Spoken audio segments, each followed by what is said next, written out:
बिस्मिल्लाहिर्रहमानिर्रहीम। आज का जो हमारा टॉपिक है that is function of mineralocorticoids and mineralocorticoids जो है इसमें मैं जो है एल्डोस्टेरोन है। सो उसमें हम जो है एल्डोस्टेरोन के फंक्शंस पढ़ेंगे।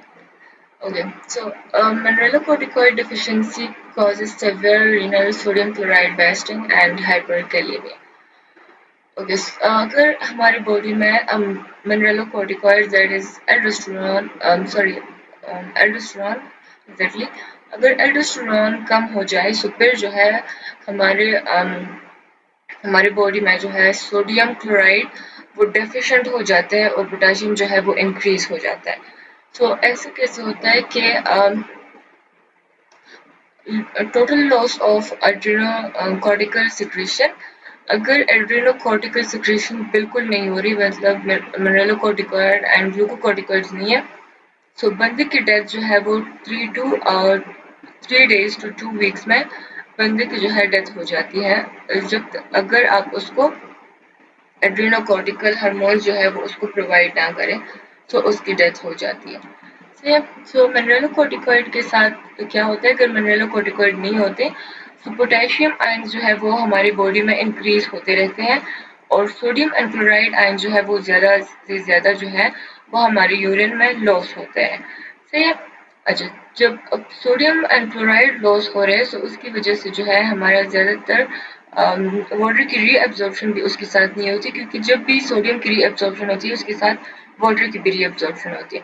तो अगर सोडियम लॉस हो रहा है तो उसके साथ वाटर की भी रीअब्जॉर्प्शन नहीं होती और हमारा जो एक्स्ट्रा सेलुलर फ्लूइड होता है ना, सो उस वो जो है उसकी अमाउंट कम हो जाती है और एक्स्ट्रा सेलुलर फ्लूइड कम होगा तो ब्लड वॉल्यूम भी जो है कम हो जाता है। अब ऑब्वियसली ब्लड वॉल्यूम कम होता है तो हमारा कार्डियक आउटपुट भी कम हो जाता है, सही है। और कार्डियक आउटपुट जब कम होता है तो बॉडी जो है वो शॉक में चली जाती है और एवेंचुअली जो है वो डेथ कॉज कर देते हैं, सही है। सो आप जो है इस पूरे इवेंट को आप स्टॉप कर सकते हैं अगर आप इस बंदे को मिनरलोकॉर्टिकॉइड्स दे दें, सही है। आप सिंपली उसको एल्डोस्टेरोन इंजेक्ट करें तो उसको जो है ये सारा सीक्वेंस जो है ये स्टॉप हो जाएगा और बंदे की डेथ नहीं होगी। इस वजह से मिनरलोकॉर्टिकॉइड को कहते हैं लाइफ सेविंग पोर्शन, सही है, क्योंकि इसकी वजह से जो है आप किसी बंदे की डेथ को प्रिवेंट कर सकते हैं, इसलिए इसको कहते हैं लाइफ सेविंग पोर्शन। अच्छा, सो मिनरलोकॉर्टिकॉइड्स या एल्डोस्टेरोन जो है इसका हमारे रीनल सिस्टम पे क्या इफेक्ट होता है, सही है। सो रीनल सिस्टम में ये क्या करता है कि जो हमारे कलेक्टिंग ट्यूब्यूल्स होते हैं ना, तो वहाँ पे कुछ स्पेशलाइज्ड सेल्स होते हैं जिनको कहते हैं प्रिंसिपल सेल।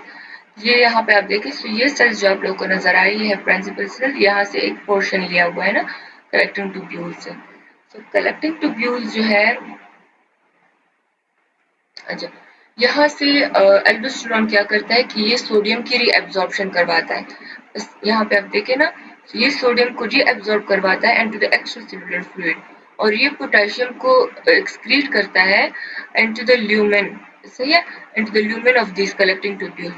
तो ज्यादातर जो रीअब्जॉर्प्शन होती है वो कलेक्टिंग ट्यूब्यूल्स पे होती है, लेकिन कुछ ना कुछ जो है वो डिस्टल ट्यूब्यूल पे एंड कलेक्टिंग डक्ट में भी होती है ये रीअब्जॉर्प्शन जो है, सही है।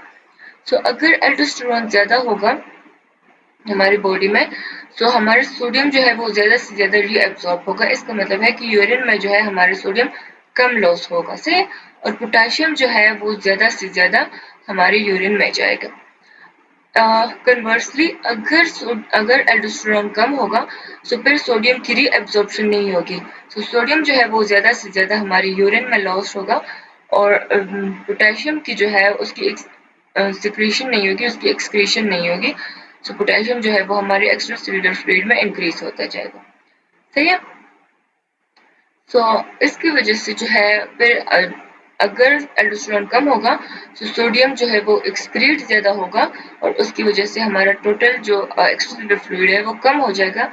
ब्लड वॉल्यूम ड्रॉप होगा, ब्लड वॉल्यूम ड्रॉप होगा तो उसकी वजह से कार्डिक आउटपुट ड्रॉप होगा, बॉडी जो है वो शॉक में चली जाएगी और एवेंचुअली जो है वो डेथ कॉज करेगी। तो उससे पहले डेथ से पहले आप लोगों ने उसको इंजेक्ट करवाना है एल्डोस्टेरोन, जो कि एक लाइफ सेविंग पोर्शन है, सही है। ओके, सो नाउ एल्डोस्टेरोन का हमारे ब्लड प्रेशर पे क्या इफेक्ट होता है, हमारे आर्टेरियल प्रेशर पे क्या इफेक्ट होता है।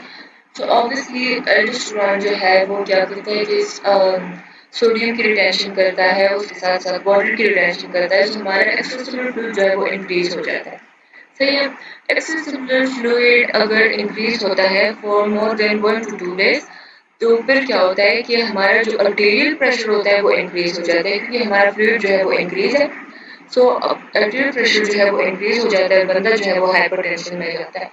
तो अगर extracellular fluid 5 to 15% then normal वो इंक्रीज होता है, मतलब अगर नॉर्मल जितना होता है उसमें 5 to 15% अगर उसमें इंक्रीज आ गया, तो हमारा जो आर्टेरियल ब्लड प्रेशर होता है वो 15 to 25 mg तक इंक्रीज हो जाता है।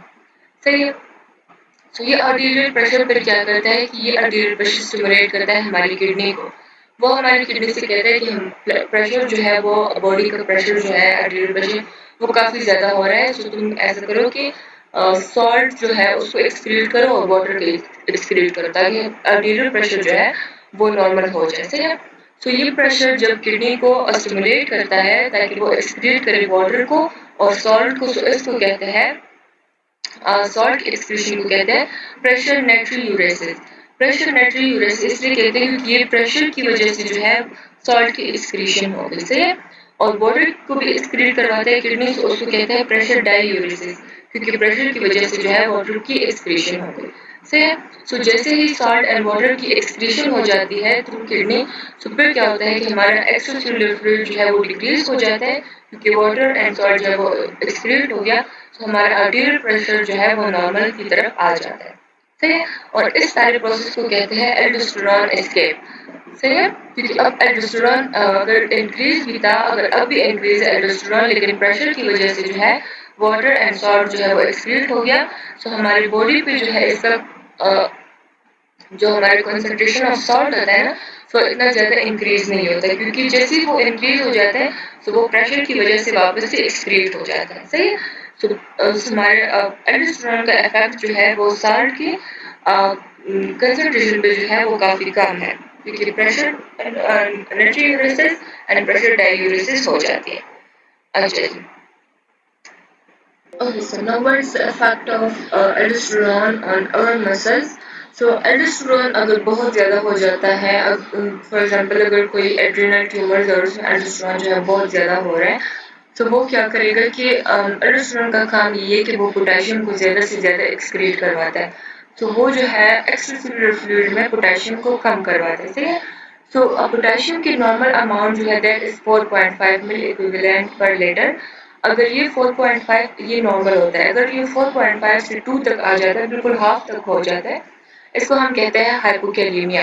सही है। सो अगर हाइपोकैलिमिया हो जाता है तो उसकी वजह से हमारे मसल जो है वो वीक हो जाते हैं। मसल वीक क्यों होता है? क्योंकि हमें एक्शन पोटेंशियल के लिए जो है पोटेशियम रिक्वायर्ड होता है, और अब जो है पोटेशियम नहीं है, तो एक्शन पोटेंशियल जनरेट नहीं होता, ना ही मसल्स में ना ही हमारे नर्व्स में। इस वजह से हमारे मसल्स जो है वो वीक हो जाते हैं।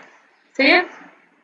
अच्छा जी, अगर कन्वर्सली ऐसा हो जाए कि एल्डोस्टेरोन बहुत ज़्यादा कम हो जाए, एल्डोस्टेरोन कम होगा तो ऑब्वियसली पोटेशियम की एक्सक्रीशन नहीं होगी, तो पोटेशियम जो है वो ज़्यादा से ज़्यादा हमारे एक्स्ट्रासेलुलर फ्लूइड में एक्युमुलेट होता रहेगा। ठीक है। सो पोटेशियम की अगर ये 60 to 100% अबव नॉर्मल हो जाए, तो फिर क्या होता है कि हमारे कार्डियक मसल्स जो है ना उनमें टॉक्सिसिटी कॉज कर लेते हैं। मतलब ये है कि कार्डियक मसल्स जो है वो उसी तरह कॉन्ट्रैक्शन नहीं कर पाते जिस तरह वो नॉर्मली करते हैं, और उनमें एरिथमियाज ये कॉज कर लेता है। सही है। अगर पोटेशियम की कंसंट्रेशन प्रोग्रेसिवली इंक्रीज हो रही है, तो फिर एवेंचुअली जो है ये हार्ट फेलियर की तरफ लीड करता है। सही है।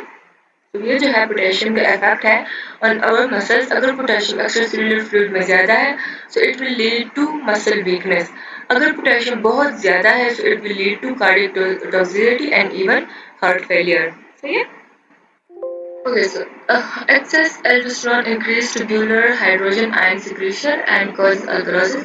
तो हमने सोडियम एंड पोटेशियम की बात की कि एल्डोस्टेरोन क्या करता है कि सोडियम को रीअब्जॉर्ब करता है एंड पोटेशियम को जो है वो एक्सक्रीट करता है। सही है।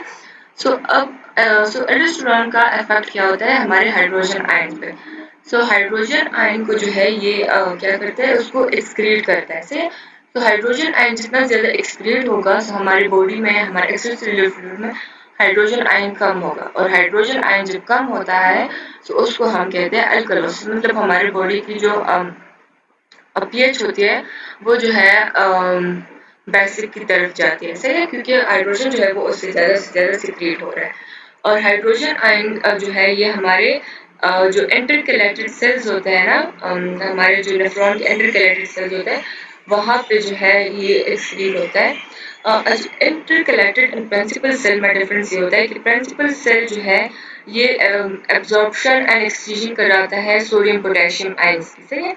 लेकिन इंटरकैरेटेड सेल्स जो है ये हमारे बॉडी के एसिड बैलेंस जो बैलेंस सॉरी एसिड बेस का जो बैलेंस होता है ना, सो उसको मेंटेन करवाता है, क्योंकि इसमें जो है हाइड्रोजन आयन को एक्सक्रीट करने की कैपेबिलिटी होती है, सही है।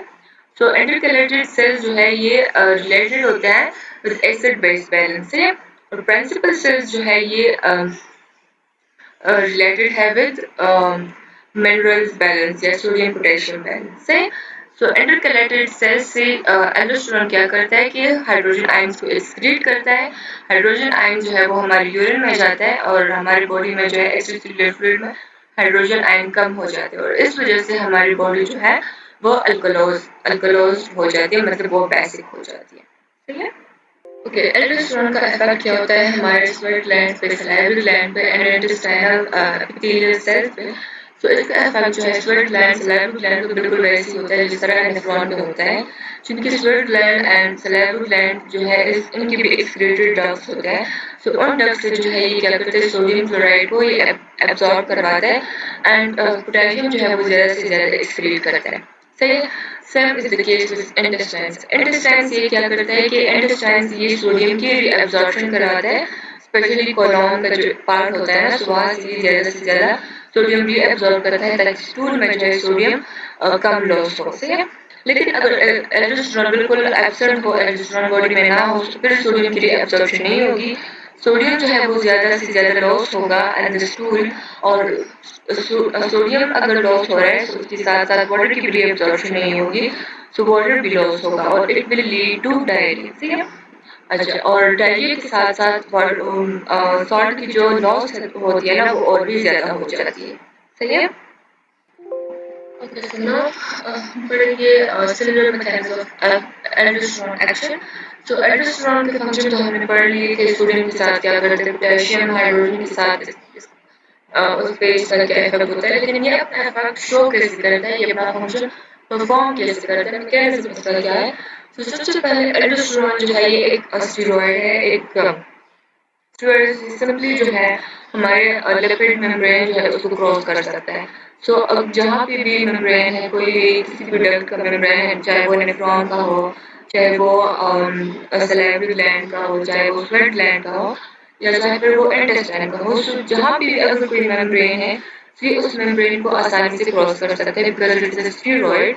ये लिपिड बाइलेयर मेम्ब्रेन को क्रॉस करके क्रॉस कर लेते हैं। फिर जो है साइटोप्लाज्म में इसके लिए अपने एक स्पेसिफिक रिसेप्टर्स होते हैं जिसको कहते हैं मेंडेलोकॉर्टिकॉइड रिसेप्टर। ये रिसेप्टर असल में प्रोटीन्स होते हैं। अच्छा, ये इस रिसेप्टर के साथ जो है ये एल्डोस्टेरोन अटैच हो जाता है। ये रिसेप्टर जो है ये काफ़ी स्पेसिफिक होते हैं, इसके साथ या तो सिर्फ एल्डोस्टेरोन बाइंड हो सकता है या बिल्कुल कोई ऐसी चीज़ जो बिल्कुल एल्डोस्टेरोन की तरह हो, तो वो इस रिसेप्टर के साथ बाइंड हो सकती है। अच्छा, अब इसने जो है एल्डोस्टेरोन रिसेप्टर कॉम्प्लेक्स बना लिया।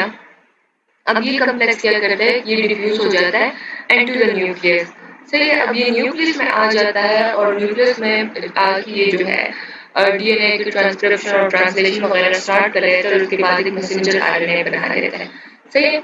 मैसेंजर आरएनए जब बनता है तो वो न्यूक्लियस से निकल के वापस से आ जाता है साइटोप्लाज्म में, और साइटोप्लाज्म में ये राइबोसोम के साथ अटैच होकर डिफरेंट प्रोटीन्स बनाता है, सही है। सो वो proteins in the form of enzymes भी हो सकते हैं और वो proteins in the form of membrane transporting proteins भी हो सकते हैं, सही है। सो जो एंजाइम ये बनाते हैं उसमें एक एंजाइम जो मेनली इम्पोर्टेंट है, that is sodium potassium try adenosine triphosphate, सही है। उसको हम सिंपली जो है एडेनोसिन ट्राइफॉस्फेटेज फॉस्फेटेज है, क्योंकि ये एक एंजाइम है, तो इस वजह से ये एक फॉस्फेटेज है।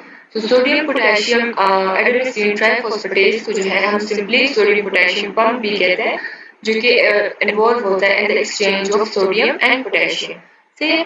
इसके अलावा जो है ये कुछ ट्रांसपोर्टिंग प्रोटीन भी बनाते हैं, मेम्ब्रेन ट्रांसपोर्टिंग प्रोटीन यहाँ पे आप देखिए।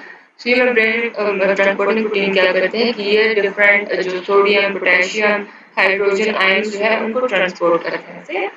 इसके अलावा ये एक और प्रोटीन भी बनाता है, एक और ट्रांसपोर्टिंग प्रोटीन बनाता है जो इसको कहते हैं इनएक, मतलब कि एपिथेलियल सोडियम चैनल। अब ये प्रोटीन जो है ये भी सोडियम के ट्रांसपोर्ट में इन्वॉल्व होते हैं, सही है।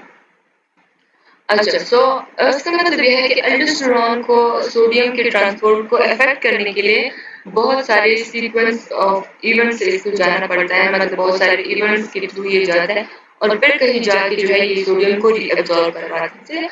तो इसका मतलब यह है कि एल्डोस्टेरोन को काफी टाइम लगता है सोडियम को ट्रांसपोर्ट करने के लिए। उसको अबाउट जो है 30 मिनट्स लगते हैं न्यू आरएनए, यहाँ पे न्यू मैसेंजर आरएनए बनाने में, एंड अबाउट 45 मिनट्स लगते हैं ताकि सोडियम के ट्रांसपोर्ट को जो है वो अफेक्ट कर सके, मतलब सोडियम की रेट ऑफ ट्रांसपोर्ट जो है उसको इंक्रीज कर सके, रीअब्जॉर्प्शन को इंक्रीज कर सके। सो इसके लिए अबाउट 45 मिनट्स लगते हैं और फिर मैक्सिमम इफेक्ट शो करने के लिए इसको सेवरल आवर्स तक लग जाते हैं, सही है। तो ये इसका पूरा मैकेनिज्म है कि किस तरह ये जो है सेल मेम्ब्रेन को क्रॉस करता है, फिर रिसेप्टर के साथ बाइंड होता है, फिर जो है ट्रांसलेशन ट्रांसक्रिप्शन करता है, फिर प्रोटीन्स बनाता है, और जो प्रोटीन्स इसके लिए रिक्वायर्ड होते हैं, तो उसी तरह के प्रोटीन्स ये अपने लिए बना लेते हैं, सही है। सो ये जो है इसका पूरा सेलुलर मैकेनिज्म। ओके, अब हम पढ़ेंगे रेगुलेशन ऑफ एल्डोस्टेरोन सिक्रीशन, मतलब ऐसे कौन से मैकेनिज्म है जो एल्डोस्टेरोन को कंट्रोल करता है, कौन से फीडबैक मैकेनिज्म है जो इसको कंट्रोल करता है। सो पोटेशियम अगर एक्स्ट्रासेलुलर फ्लूइड में इंक्रीज हो जाता है तो वो जो है एल्डोस्टेरोन की सिक्रीशन को इंक्रीज करवाता है ताकि वो जो है पोटेशियम को बॉडी से एक्सक्रीट करे और पोटेशियम जो है वो बैलेंस हो जाए, सही है। अच्छा, सेकंड वन इज एंजियोटेंसिन 2। अगर एंजियोटेंसिन 2 की कंसंट्रेशन इंक्रीज हो जाए एक्स्ट्रासेलुलर फ्लूइड में, तो वो जो है अफेक्ट करती है एड्रिनल ग्लैंड को ताकि वो जो है एड्रिनल कॉर्टेक्स से ज़्यादा एल्डोस्टेरोन को सिक्रेट करवाए ताकि वो जो है बैलेंस को मेंटेन करे। अच्छा, third one is sodium ion concentration. तो अगर सोडियम आयन की कंसंट्रेशन इंक्रीज हो गई तो वो जो है डिक्रीज करेगा एल्डोस्टेरोन के सिक्रेशन को, लेकिन इसका जो है बहुत स्लाइटली इफेक्ट होता है। ये एल्डोस्टेरोन सिक्रेशन को क्यों डिक्रीज करता है, क्योंकि एल्डोस्टेरोन जो है वो ऑलरेडी सोडियम की रीअब्जॉर्प्शन कराता है। तो ये एल्डोस्टेरोन को कम करता है ताकि सोडियम की रीअब्जॉर्प्शन ना हो और सोडियम जो है सोडियम आयन की कंसंट्रेशन जो ऑलरेडी इंक्रीज है तो वो और भी ज़्यादा इंक्रीज ना हो जाए, सही है। द फोर्थ वन इज एसिडिएच। एसिडिएच जो है ये सिर्फ रिक्वायर्ड होता है एल्डोस्टेरोन की सिक्रेशन के लिए फ्रॉम द पिट्यूटरी ग्लैंड, लेकिन ये जो है इसका बहुत कम ही इफेक्ट होता है एल्डोस्टेरोन के रेट को कंट्रोल करने के लिए, सही है। सो इस पे जो मेन इफेक्ट आता है that is angiotensin 2 and potassium ion. Potassium ion अगर थोड़े से भी इंक्रीज हो जाता है तो वो सेवरल फोल्ड तक इंक्रीज कर देते हैं एल्डोस्टेरोन की सिक्रेशन को। और एंजियोटेंसिन 2 जो है ये हम नेक्स्ट स्लाइड में पढ़ते हैं कि एंजियोटेंसिन 2 के साथ इसका क्या रिलेशन है।